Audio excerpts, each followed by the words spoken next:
All right, welcome back to the kitchen. Today we are making Reese's inspired protein bars. Just a warning, you may hear my dogs in the background, of course. Sometimes when I hit the record button, they get all wound up. I don't know how they know that, but anyway. So this has some fun things in it, as well as just a little bit of educational things along the way that I would love to share with you. So this, you know, I think we're all interested in getting the right amount of protein, but finding ways that we can do it, especially if it's anything processed at all.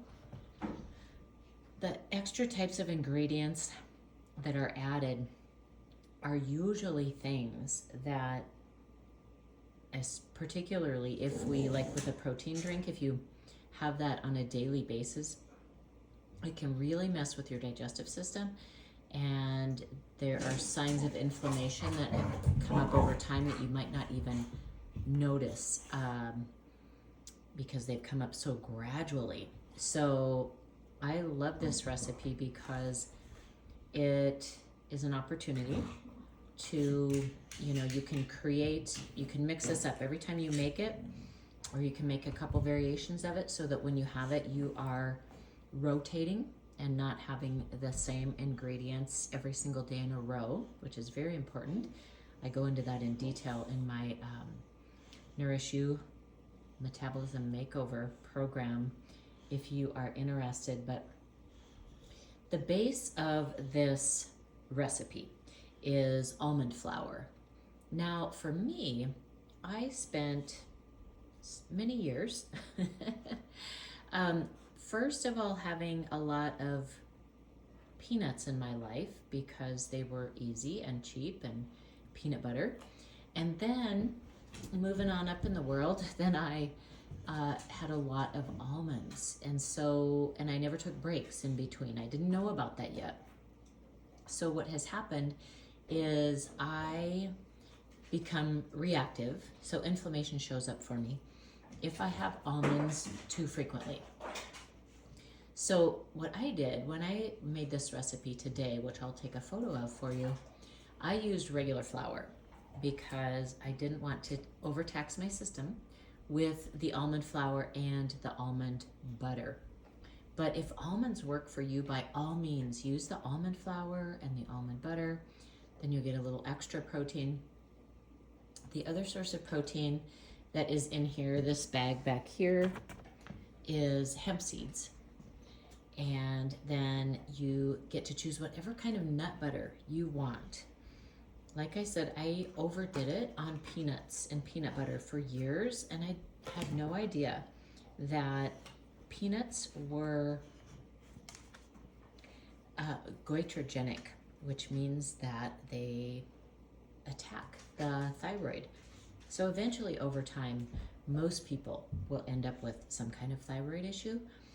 But knowing which foods are goitrogenic is super helpful so that you don't overdo those foods. And again, more on that. If you want more information, just reach out to me. I'm going to make another video about the thyroid, and I'll go into detail on that one of these days. But again, that's something we cover in the program because it's so important, and yet nobody is talking about it.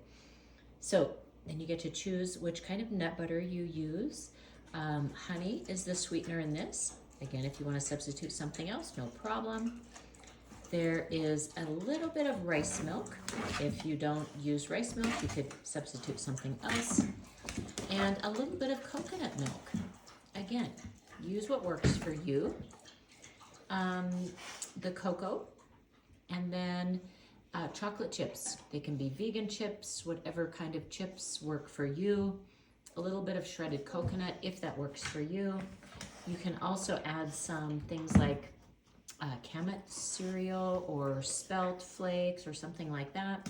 If you want this to be spicy, you could add some chilies. You could add some cinnamon. Now my dog's going to start talking to me because she wants me to throw her ball, which of course she dropped at my feet here. So all of this gets mixed together. I will show you a photo of the finished product. You can dip both sides of this bar into chocolate if you want, or usually what I just do is put a little bit of chocolate frosting, homemade chocolate frosting, which there's a recipe with this, but also any of the chocolate recipes that I've been sharing with you this week could work as a nice little chocolate glaze on this protein bar. So clean protein bar, inspired by that kind of chocolatey, nutty flavor like a Reese's, only so much more healthy. And then again, you know, feel free, substitute different things, or maybe if you make 2 batches of it, do one of them with, for example, almond butter, and the other batch do with pumpkin seed butter or sunflower seed butter or cashew butter. The best way to get your nut butters is to make sure that they are raw. Sometimes that is hard to find a raw nut butter, because if they are raw, that decreases the chances that that will be reactive to your system, because the nuts that have been cooked have a shorter shelf life with rancidity. When things go rancid, they immediately affect your chemistry, which affects your gut, which then adds to all of that inflammatory symptoms. So I know this video was chock full of little tips and tricks and talk about reactive foods and inflammation. So if you have any questions, be sure to just reply back to this email, and I'll send you a photo of the finished product along with this. And I'd love to hear your thoughts on it, anything different that you try in your recipe, and if you have any questions.